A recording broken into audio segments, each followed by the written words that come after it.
সূরা আল ইমরানের 33 নম্বর আয়াতে বলেছেন, ইন্নাল্লাহা আসতাফা আদামা ওয়া নূহান ওয়া আলা ইব্রাহিম ওয়া আলা ইমরান আলাল আলামিন। আল্লাহ রাব্বুল আলামিন আদম আলাইহিস সালাম, নূহ আলাইহিস সালাম এবং ইব্রাহিম আলাইহিস সালামের পরিবারকে ও ইমরানের পরিবারকে সারা পৃথিবীবাসীর উপর নির্বাচন করেছেন। সারা পৃথিবীর ভেতরে বিশেষ করে আদম আলাইহিস সালাম, নূহ আলাইহিস সালাম, ইব্রাহিম আলাইহিস সালামের পরিবার এবং ইমরানের পরিবার, এরা সারা পৃথিবীতে ইসলামের পক্ষে কাজ করবে, তাওহীদের তাবলীগ করবে। এজন্য আল্লাহ তাআলা তাদেরকে নির্বাচিত করেছেন। এখানে আমরা ইব্রাহিম আলাইহিস সালামের পরিবারের কথা জানলাম।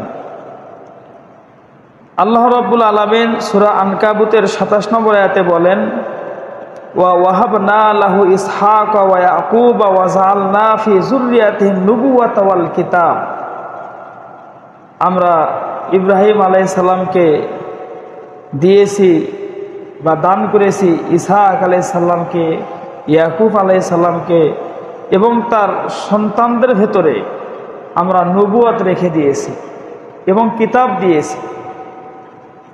এখান থেকেও আমরা বুঝতে পারলাম ইব্রাহিম আলাইহিস সালামের বংশধরকে আল্লাহ তাআলা কবুল করেছেন, তাদের বংশে অসংখ্য নবী রাসূল প্রেরণ করেছেন। শুধু তাই নয়, সূরা নিসার 125 নম্বর আয়াতে আল্লাহ রাব্বুল আলামিন বলেন, ওমান আহসানু দীনাম মিম্মান আসলামা ওয়াজহাহু লিল্লাহ ওয়া হুয়া মুহসিন। ওই ব্যক্তির চেয়ে কার দিন আর উত্তম হতে পারে যে ব্যক্তি মুহসিন অবস্থায় এক আল্লাহ তাআলার জন্য আত্মসমর্পণ করেন।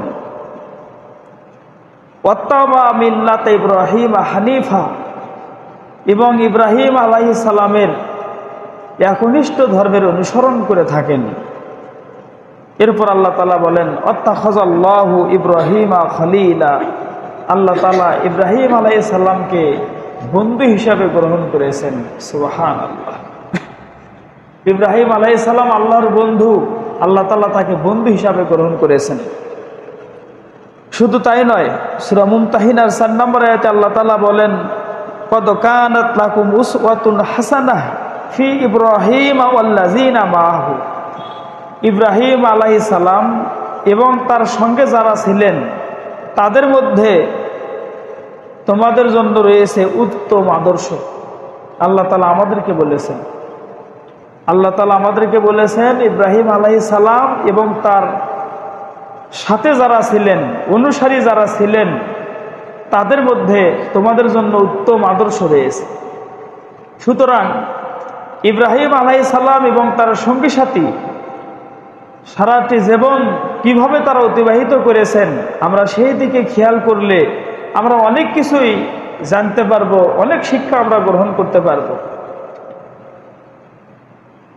আমরা অনেকেই শুধু হজ এবং কুরবানিকে ইব্রাহিমের আদর্শ হিসাবে মনে করি, বছরে একবার হজ করি বা কুরবানি করি, মনে করি এটাই ইব্রাহিম আলাইহিস সালামের আদর্শ।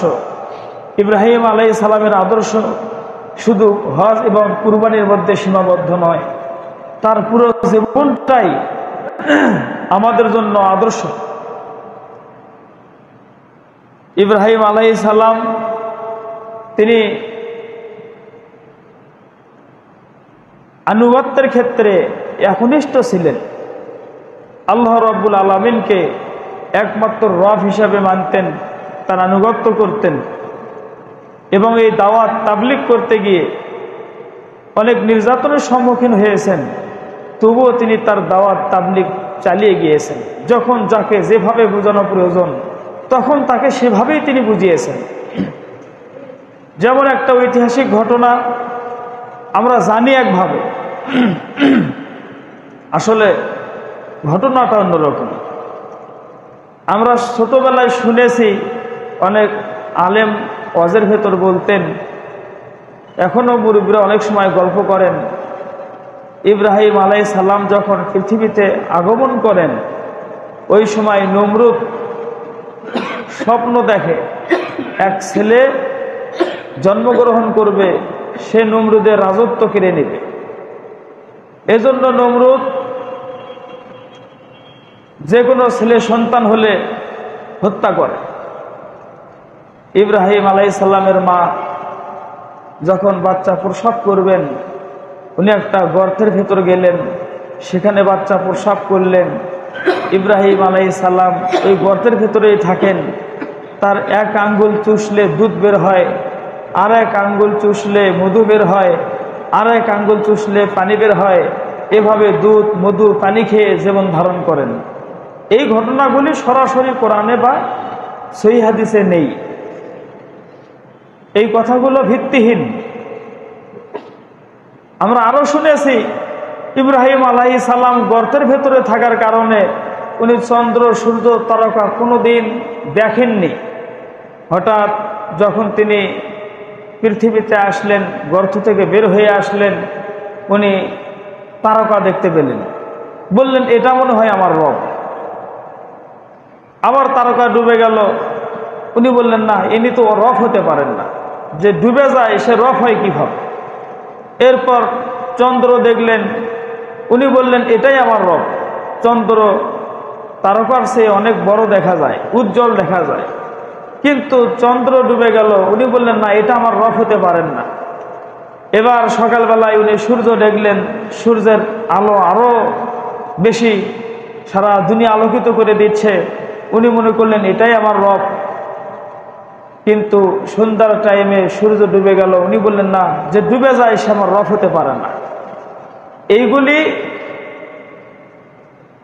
পরে যেগুলি বললাম এগুলি ঘটেছে, কিন্তু আমরা বুঝেছি উল্টো ভাবে। আমরা মনে করেছি উনি সূর্য, চন্দ্র এগুলি কোনোদিন দেখেন নাই, এগুলি বোঝেন না, উনি এগুলিকেই প্রথমত আল্লাহ মনে করেছেন। এই কথাটা ঠিক না।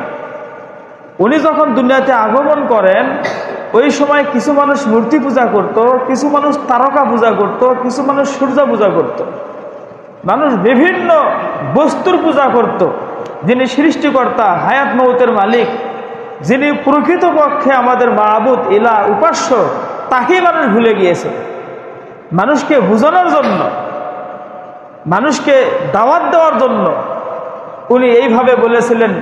একদিন রাত্রিতে সূরা আল আনামের ভেতরে আল্লাহ রাব্বুল আলামিন ৭৬, ৭৭, ৭৮, ৭৯ নম্বর আয়াতে বিস্তারিত আলোচনা করেছেন।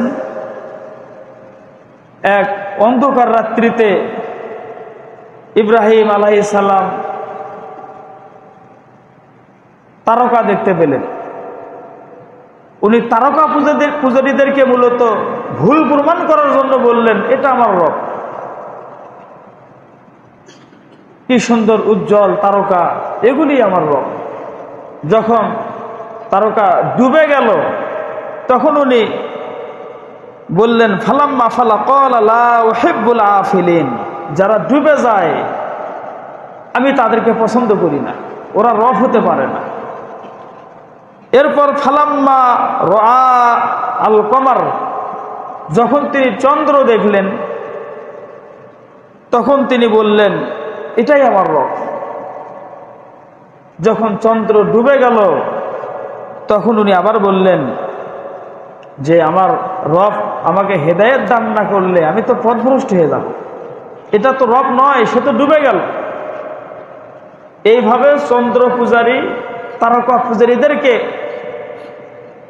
উনি মূলত তাওহীদের দাওয়াত দিলেন, যে তোমরা যাদেরকে রব মনে করো তারা নিজেরাই তো নিজেদেরকে ধরে রাখতে পারে না, ওরা তো ডুবে যায়, ওদের পাওয়ার শেষ হয়ে যায়। সকালবেলায় উনি সূর্য দেখে বললেন, এটা আমার রব, কিন্তু সূর্য তখন ডুবে গেল। উনি বললেন, না, এটাও আমার রব হতে পারে না। এরপর উনি বললেন, ইন্নী ওয়াজ্জাহাতু ওয়াজহিয়া লিল্লাযী ফাতারাস সামাওয়াতি ওয়াল আরজ হানিফা ওয়া মা আনা মিনাল মুশরিকিন, আমি ওই আল্লাহর অভিমুখী হলাম যিনি আসমান জমিন সৃষ্টি করেছেন, আমি মুশরিকদের অন্তর্ভুক্ত নই। তা এখান থেকে আমরা যেই ঘটনাটি পেলাম, ঘটনাটি ঘটেছে মূলত দাওয়াতের অংশ হিসাবে। উনি এক মুহূর্তের জন্য মুশরিক ছিলেন না। আমরা যদি মনে করি উনি রব চেনেন না, উনি তারকাকে রব মনে করেছেন, চন্দ্রকে রব মনে করেছেন, সূর্যকে রব মনে করেছেন, তাহলে ভুল হয়ে যাবে। উনি মূলতই রবকে চেনেন। উনি মূলত এগুলি বলার মাধ্যমে যারা পথভ্রষ্ট তাদেরকে হেদায়েতের পথ দেখানোর চেষ্টা করেছেন। উনি একনিষ্ঠভাবে একমাত্র আল্লাহ তাআলার ইবাদত করতেন। ইব্রাহিম আলাইহিস সালামের জীবনী থেকে আমাদের এটাও একটা শিক্ষা, তাহলে একমাত্র আল্লাহ তাআলার অভিমুখী হতে হবে। কোনো প্রকার শিরকের সাথে আপোষ করা যাবে না, মুশরিকদের অন্তর্ভুক্ত হওয়া যাবে না। ইব্রাহিম আলাইহিস সালামের জীবনের আরো একটি শিক্ষণীয় বিষয়, ইব্রাহিম আলাইহিস সালাম উনি মসজিদ আবাদ করতেন, মসজিদ নির্মাণ করতেন, মসজিদ দেখাশোনা করতেন। এটা ইব্রাহিমী আদর্শ। ইব্রাহিম আলাইহিস সালাম তার ছেলে ইসমাইল আলাইহিস সালামকে সাথে নিয়ে কাবা ঘর নির্মাণ করেন। ইব্রাহিম আলাইহিস সালাম তার ছেলে ইসহাক আলাইহিস সালামকে সাথে নিয়ে বাইতুল মুকাদ্দাস নির্মাণ করেন। এই ইতিহাসগুলি আমাদের জানা আছে।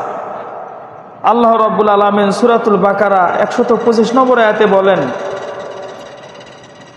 ওয়াহিদনা ইলা ইব্রাহিমা ওয়া ইসমাঈলা আন তাহহিরা বাইতিয়া লিত-তাইফিন ওয়াল আকিফিন ওয়ার রুক্কাইস সুজুদ। আমি ইব্রাহিম আলাইহিস সালাম এবং ইসমাইল আলাইহিস সালামকে এই দুই বাপ বেটা, দুই নবী, তাদের কাছ থেকে একটা ওয়াদা নিয়েছি যে তোমরা আমার ঘরকে পবিত্র রাখবে, তওয়াফকারীদের জন্য, ইতিকাফকারীদের জন্য, রুকু সিজদাকারীদের জন্য। যারা রুকু করবে, সিজদা করবে, তওয়াফ করবে, ইতিকাফ করবে, তাদের জন্য এই ঘরকে তোমরা পরিষ্কার রাখো, পবিত্র রাখো। ইসমাইল আলাইহিস সালাম তিনি কাবা ঘর আবাদ করেছেন, দেখাশোনা করেছেন। তো এখান থেকে আমাদের শিক্ষণীয় বিষয় হলো, আমরা যে যেখানে আছি প্রতিটি এলাকায় আল্লাহর ইবাদত করার জন্য মসজিদ আছে। যে এলাকায় মসজিদ নেই, সালাত আদায় করার ব্যবস্থা নেই, সেখানে মসজিদ নির্মাণ করতে হবে। যেখানে মসজিদ আছে আমাদের দায়িত্ব হবে আমরা মসজিদ দেখাশোনা করব, মসজিদ সংস্কার করব, মসজিদের উন্নয়নে কাজ করব, মসজিদের খাদেমদেরকে ভালোবাসব, মসজিদমুখী হব আমরা। এটা ইব্রাহিমী আদর্শ। ইব্রাহিম আলাইহিস সালাম এই কাজগুলি করতেন। অথচ গত ঈদুল আজহার দিনে একটা ঘটনা ঘটেছে গাজীপুরে, যেটা খুবই লজ্জাজনক। বাংলাদেশের মানুষ এত খারাপ হতে পারে, মানুষ খারাপ কিন্তু এত খারাপ হতে পারে, এটা আমাদের জানা ছিল না। মসজিদের সভাপতি সাহেব, ওনার দাবি হলো আমি মসজিদের সভাপতি, আমাদের হুজুর সর্বপ্রথম আমার গরু জবাই করবেন, যেহেতু আমি সভাপতি। কিন্তু মসজিদের যারা খাদেম, ইমাম, ওরা তো বিশেষ কোনো ব্যক্তির ইমাম না, ওরা মসজিদের ইমাম। যত মুসলমান সবাই মসজিদে যাতায়াত করবে, সবাই হুজুরকে ইমাম মনে করে, ইমাম সবাইকে মুসল্লি মনে করে, সবার দাম সমান, কারো উপর কাউকে প্রাধান্য দেওয়া যাবে না। তো সভাপতি সাহেবের আগেই আর এক মুসল্লি ডাক দিয়েছেন, হুজুর আমারটা আগে জবাই করেন। তা হুজুর মনে করেছে ঠিক আছে জবাইটা করে দিয়ে যাই। এই যে জবাই করেছে এটা হলো অপরাধ। সভাপতি সাহেব বলছেন, আমি হলাম সভাপতি, তুমি আমারটা আগে কুরবানি না করে অন্য মুসল্লিরটা আগে কেন কুরবানি করলে? এই বলে তাকে অনেক গালিগালাজ, অনেকটা মারপিটও করা হয়েছে, একবারে ইমামতিও শেষ। এরপর এখন তো মিডিয়ার যুগ, যখন তোলপাড় উঠে গেল, সমালোচনার ঝড় উঠে গেল, পরবর্তীতে উনি গত বৃহস্পতিবার উনি তার ভুল বুঝতে পেরে অনুতপ্ত হয়ে কান্না জড়িত কণ্ঠে তাকে ক্ষমা, মানে সভাপতি সাহেব ইমামকে কোলাকুলি করে মানে ভুল স্বীকার করেছেন এবং ইমামের বেতনও বৃদ্ধি করে দিয়েছেন, আলহামদুলিল্লাহ। তো যাই হোক, মসজিদ আবাদ করা মসজিদের সাথে সংশ্লিষ্ট যারা, তাদেরকে একটু সম্মান করতে হবে। মসজিদের খাদেম, একজন ঝাড়ুদার হোক, মুয়াজ্জিন হোক, ইমাম হোক, খতিব হোক, মসজিদ সংশ্লিষ্ট যারা, তাদেরকে একটু মূল্যায়ন করা দরকার। এরা ভালো কাজ করে। অনুরূপভাবে মসজিদ কমিটির দায়িত্ব যারা পালন করেন, আমরা অনেকেই তাদেরও সমালোচনা করি। না, তাদের সমালোচনা করা যাবে না। ওনারা ভালো কাজ করছেন, আপনি পারলে তাদেরকে সাহস দেবেন, উৎসাহ দিবেন, পরামর্শ দিবেন, কিন্তু দূর থেকে তাদের সমালোচনা করে তাদের মন ভেঙে দিয়েন না। তো যাই হোক, ইব্রাহিম আলাইহিস সালামের আদর্শ ছিল উনি মসজিদ নির্মাণ করতেন, মসজিদ আবাদ করতেন, দেখাশোনা করতেন, পরিষ্কার পরিচ্ছন্ন করতেন। আমরা ইব্রাহিম আলাইহিস সালামকে আমাদের পিতা মনে করি। সুতরাং সন্তান হিসেবে আমাদের দায়িত্ব হবে মসজিদ দেখাশোনা করা, মসজিদ বর্ধিত করা, মসজিদ সুন্দর রাখা এবং মসজিদের সাথে সংশ্লিষ্ট সব কিছুকেই কিভাবে ভালো করা যায় এদিকে খেয়াল করা। আল্লাহ তাআলা আমাদের সবাইকে মসজিদমুখী হওয়ার, মসজিদের সাথে সুসম্পর্ক রাখার তৌফিক দান করুন, আল্লাহুম্মা আমিন। ইব্রাহিম আলাইহিস সালামের আরো একটি আদর্শ, ইব্রাহিম আলাইহিস সালাম সর্বক্ষেত্রে এক আল্লাহ তাআলার উপর ভরসা করতেন, দুনিয়ার কাউকে পরোয়া করতেন না। যে কোনো বিপদে, যে কোনো মুসিবতে উনি আল্লাহ তাআলার উপর ভরসা করতেন, আল্লাহ তাআলাকেই অভিভাবক মনে করতেন, কারো কাছে মাথা নত করতেন না। ইব্রাহিম আলাইহিস সালাম যখন তার বাবাকে দাওয়াত দিলেন, বাবা তার বিরুদ্ধে চলে গেল, তাকে মারার হুমকি দিল, বাড়ি থেকে বের করে দেওয়ার হুমকি দিল। সমাজে মুশরিকদেরকে দাওয়াত দিলেন, তারাও বিপক্ষে চলে গেল। স্বাভাবিকভাবেই এমনটা হয়ে থাকে। যখন আপনি সরাসরি ওহীর বিধান মেনে চলবেন, কোরআন হাদিস মেনে চলবেন, আপনার পরিবার থেকে বাধা আসবে, আপনার সমাজ থেকে বাধা আসবে। আপনার প্রচলিত যে ধর্ম, কোরআন হাদিস এবং প্রচলিত ধর্ম আলাদা। আপনি কোরআন হাদিস মানার কারণে প্রচলিত ধর্ম আপনার বিরুদ্ধে চলে যাবে, দেশের প্রশাসন আপনার বিরুদ্ধে চলে যাবে। কিন্তু ইব্রাহিম আলাইহিস সালামের মতো আমাদেরও কর্তব্য হবে দ্বীনের উপর অবিচল থাকা, একমাত্র আল্লাহ তাআলার উপরে তাওয়াক্কুল করা, ভরসা করা। ইব্রাহিম আলাইহিস সালাম দাওয়াত তাবলীগ করতে গিয়ে বহু সমস্যার সম্মুখীন হয়েছেন। তার ভেতর অন্যতম হলো তাকে আগুনের ভেতর ফেলে দেওয়া হয়েছে। একজন নবী যাকে আবুল আম্বিয়া বলা হয়, নবীদের পিতা বলা হয়, লক্ষাধিক নবী যার বংশে এসেছে, এত বড় নবী ইব্রাহিম আলাইহিস সালামকে আগুনের ভেতর নিক্ষেপ করা হলো, ফেলে দেওয়া হয়েছে। ফেলে দেওয়া হবে এমনটা নয়, আগুনের ভেতর ফেলে দেওয়া হয়েছে। তবুও তিনি মুশরিকদের সাথে আপোষ করেননি। উনি শুধু বলেছিলেন, হাসবুনাল্লাহু ওয়া নি'মাল ওয়াকিল, আমার জন্য আল্লাহই যথেষ্ট, তিনি হলেন আমাদের জন্য উত্তম অভিভাবক। সুবহানাল্লাহ। আগুনের ভেতর ফেলে দেওয়া হলো, তবুও তিনি আল্লাহর উপর ভরসা করেছেন।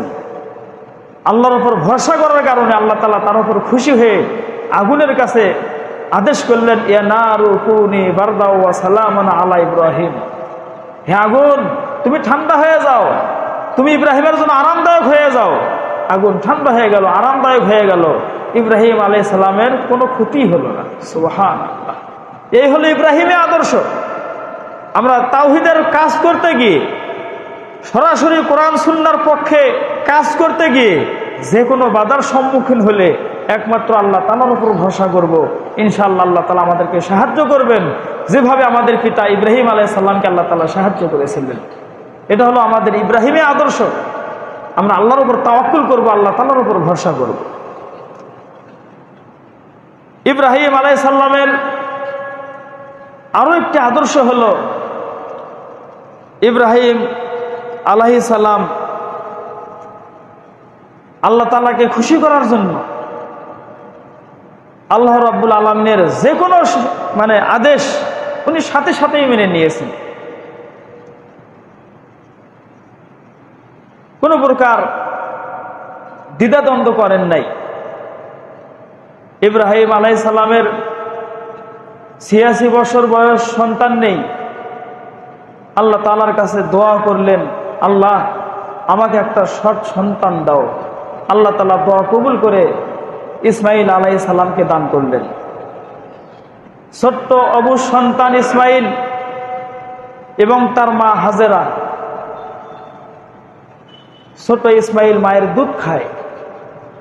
আল্লাহ রাব্বুল আলামিন তাকে আদেশ করলেন, ইব্রাহিম তুমি তোমার ইসমাইল এবং হাজরাকে তোমার সাথে রাখতে পারবে না। বর্তমান যেখানে কাবা ঘর, আল্লাহ তাআলা ইশারা করে বললেন ওই জায়গায় রেখে আস। ওখানে বাড়ি নেই, ঘর নেই, মানুষ নেই, মরুভূমি, ওখানে রেখে আসতে হবে। ইব্রাহিম আলাইহিস সালাম আল্লাহ তাআলার আদেশ পেয়ে ছোট্ট শিশু ইব্রাহিম, ইসমাইল আলাইহিস সালাম এবং তার মাকে ওখানে রেখে আসলেন। কি খাবে, কিভাবে তাদের সংসার চলবে, ওই চিন্তা তিনি করেননি। আল্লাহর আদেশ অতএব উনি বাস্তবায়ন করেছেন। কি হবে ওই চিন্তা ওনার নেই। ওনার চিন্তা হলো আল্লাহর আদেশ আমি পালন করতে পেরেছি। সন্তান নেই, নিঃসন্তান, কেঁদে কেঁদে আল্লাহর কাছে সন্তান পেয়েছেন, আল্লাহ সন্তান দিয়েছেন। ওই আদরের সন্তানকে মরুভূমির ভিতরে রেখে আসতে হবে। সামান্য একটু খাবার সাথে দিয়েছেন।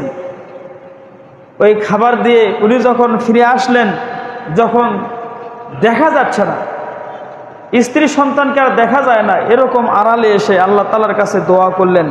সূরা ইব্রাহিম 37 নম্বর আয়াত, রব্বানা ইন্নী আসকানতু মিন যুররিয়াতি বিওয়াদিন গায়রি জি জারইন ইনদা বাইতিকাল মুহাররম। হে আমাদের রব, হে আমাদের প্রতিপালক, আমি আমার স্ত্রী সন্তানকে এমন এক নির্জন জায়গায় রেখে আসলাম যেখানে কোনো আবাদ ফসল হয় না। তোমার সম্মানিত ঘরের নিকট তাদেরকে রেখে আসলাম, লিউকিমুস সালাত, যাতে তারা সালাত আদায় করতে পারে। ফাজআল আফিদাতাম মিনান নাসি তাহবি ইলাইহিম। হে আল্লাহ, তুমি সারা পৃথিবীর মানুষকে তাদের প্রতি আকৃষ্ট করে দাও। ওয়ারযুকহুম মিনাস সামারাত, এবং বিভিন্ন ধরনের ফলমূল দিয়ে তাদেরকে রিজিক দান করো। লাআল্লাহুম ইয়াশকুরুন, যাতে তারা শুকরিয়া আদায় করতে পারে। এই যে সন্তানদের জন্য দোয়া, পরিবারের জন্য দোয়া, এটাও একটা আদর্শ। ইব্রাহিম আলাইহিস সালাম তার সন্তানের জন্য দোয়া করেছেন, তার পরিবারের জন্য দোয়া করেছেন। আমরা আমাদের সন্তানের জন্য, পরিবারের জন্য এভাবে দোয়া করব ইনশাআল্লাহ। শুধু তাই নয়, ওই সন্তান যখন চলাফেরা করা শিখল, ওই সময় স্বপ্ন দেখলেন সন্তানকে জবাই করেছেন। নবীদের স্বপ্ন হলো ওহী। ইব্রাহিম আলাইহিস সালাম ঘুম থেকে জাগ্রত হয়ে ছেলে ইসমাইলকে বললেন, আমি স্বপ্ন দেখেছি তোমাকে জবাই করেছি। ফানজুর মাজা তারা, তুমি তোমার মতামত পেশ করো। ইসমাইল আলাইহিস সালাম শিশু, উনি বললেন, ইয়া আবা তিফআল মা তুমার সাতাজিদুনি ইনশাআল্লাহু মিনাস সাবিরিন। হে আমার বাবা, আল্লাহ তাআলা আপনাকে যে নির্দেশ দিয়েছেন আপনি তা বাস্তবায়ন করুন, ইনশাআল্লাহ আপনি আমাকে ধৈর্যশীল পাবেন। এবার বাবা এবং ছেলে দুজন আল্লাহ তাআলার কাছে আত্মসমর্পণ করলেন। ইব্রাহিম আলাইহিস সালাম তার সন্তানকে কুরবানি করার জন্য জমিনে শুইয়ে দিলেন, জবাই করবেন। ওই মুহূর্তে আল্লাহ রাব্বুল আলামিন তাকে বললেন, ওয়ানাদাইনাহু আইয়া ইব্রাহিম কদ সাদ্দাকতা রুইয়া।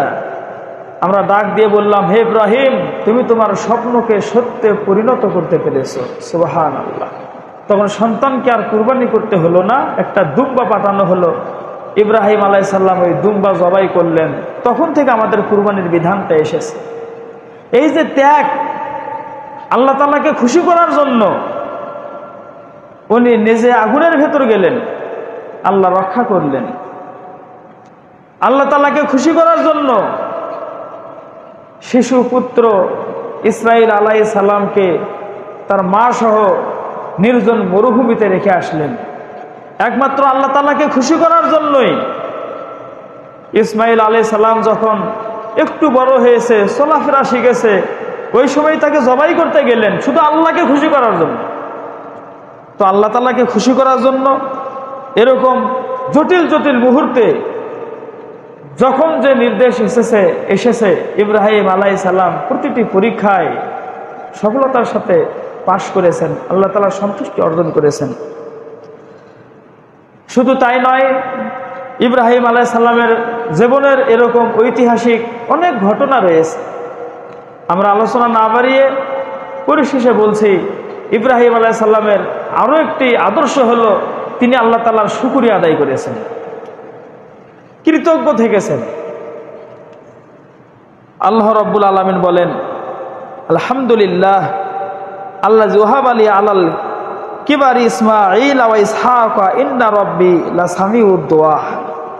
ইব্রাহিম আলাইহিস সালাম এভাবে দোয়া করেছেন, সমস্ত প্রশংসা আল্লাহ তাআলার জন্য যিনি আমার বার্ধক্যে আমাকে ইসমাইলকে দান করেছেন, ইসহাককে দান করেছেন।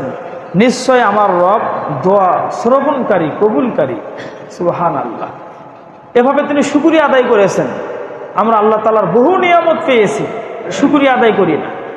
ইব্রাহিম আলাইহিস সালামের একটি আদর্শ হলো শুকরিয়া আদায় করা। আমরা যে যা পেয়েছি শুকরিয়া আদায় করব। যাদেরকে আল্লাহ সম্পদ দিয়েছেন আল্লাহ রাস্তায় ব্যয় করতে হবে, এটাই শুকরিয়া। যাদের অর্থ সম্পদ নেই ধৈর্য ধারণ করতে হবে, এটাই শুকরিয়া। এই যে কুরবানির ঈদ গেল, আল্লাহ তাআলা অনেককেই সামর্থ্য দিয়েছেন, তারা অনেক বড় বড় পশু জবাই করেছেন, কুরবানি করেছেন, এটা হলো শুকরিয়া। আবার অনেককেই আল্লাহ তাআলা অভাবী করে রেখেছেন, যাদের বাড়িতে খাবার নেই, ওরা কুরবানি করতে পারে নাই, ধৈর্য ধারণ করেছেন, এটাই শুকরিয়া। সুখে দুঃখে সর্ব অবস্থায় আল্লাহ তাআলা শুকরিয়া আদায় করতে হবে, এটা ইব্রাহিমী আদর্শ। ইব্রাহিম আলাইহিস সালামের সবচাইতে এক কথাই আমরা বলতে গেলে বলতে পারি, ইব্রাহিম আলাইহিস সালাম দ্বিধাহীন ভাবে আল্লাহ তাআলার আদেশগুলি মেনে চলেছেন। আল্লাহ রাব্বুল আলামিন সূরাতুল বাকারার 131 নম্বর আয়াতে বলেন, ইযা ক্বালা লাহু রাব্বুহু আসলিম ক্বালা আসলামতু লিরাব্বিল আলামিন। আল্লাহ তাআলা যখন বললেন, ইব্রাহিম তুমি ইসলাম গ্রহণ করো, আত্মসমর্পণ করো, ইব্রাহিম আলাইহিস সালাম সাথে সাথেই বলেছেন, আমি সারা বিশ্বের প্রতিপালকের নিকটে আত্মসমর্পণ করলাম। এটাই হলো মূল আদর্শ। আমরা যদি আল্লাহ তাআলার উপর আত্মসমর্পণ করতে পারি, আল্লাহ তাআলার নিকটে আত্মসমর্পণ করতে পারি, তাহলে ইনশাআল্লাহ আমরা দুনিয়াবী জীবনের সকল এই যে পাপাচার থেকে বেঁচে থাকতে পারি। ইব্রাহিম আলাইহিস সালাম যখন 80 বছর বয়স, ওই সময় তাকে বলা হলো খাতনা করো। ইব্রাহিম আলাইহিস সালাম 80 বছর বয়সে নিজেই নিজের খাতনা করেছেন। যখন যে আদেশ এসেছে সাথে সাথেই বাস্তবায়ন করেছেন। আমরা উম্মতে মুহাম্মাদি, আমরা ইব্রাহিম আলাইহিস সালামের যে দিন, ওই দিনের উপরেই আছি। সুতরাং ইব্রাহিম আলাইহিস সালামের জীবনী থেকে অনেক কিছুই আমাদের শিক্ষণীয় রয়েছে। আমরা ইব্রাহিম আলাইহিস সালামের জীবনী পড়ব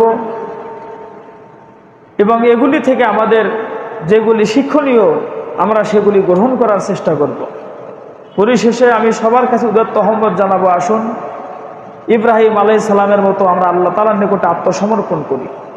আল্লাহ তাআলা যা নিষেধ করেছেন সেগুলি আমরা ছেড়ে দেই। আল্লাহ রাব্বুল আলামিন যেগুলি করতে বলেছেন আমরা সেগুলি করি। যে কোনো বিপদে আপদে ধৈর্য ধারণ করি, আল্লাহ তাআলার উপর ভরসা করি। আল্লাহ তাআলা আমাদেরকে ইহকালেও সফলতা দান করবেন, পরকালেও সফলতা দান করবেন। আল্লাহ রাব্বুল আলামিন আমাদের সবাইকে আত্মসমর্পণ করার তৌফিক দান করুন। আল্লাহ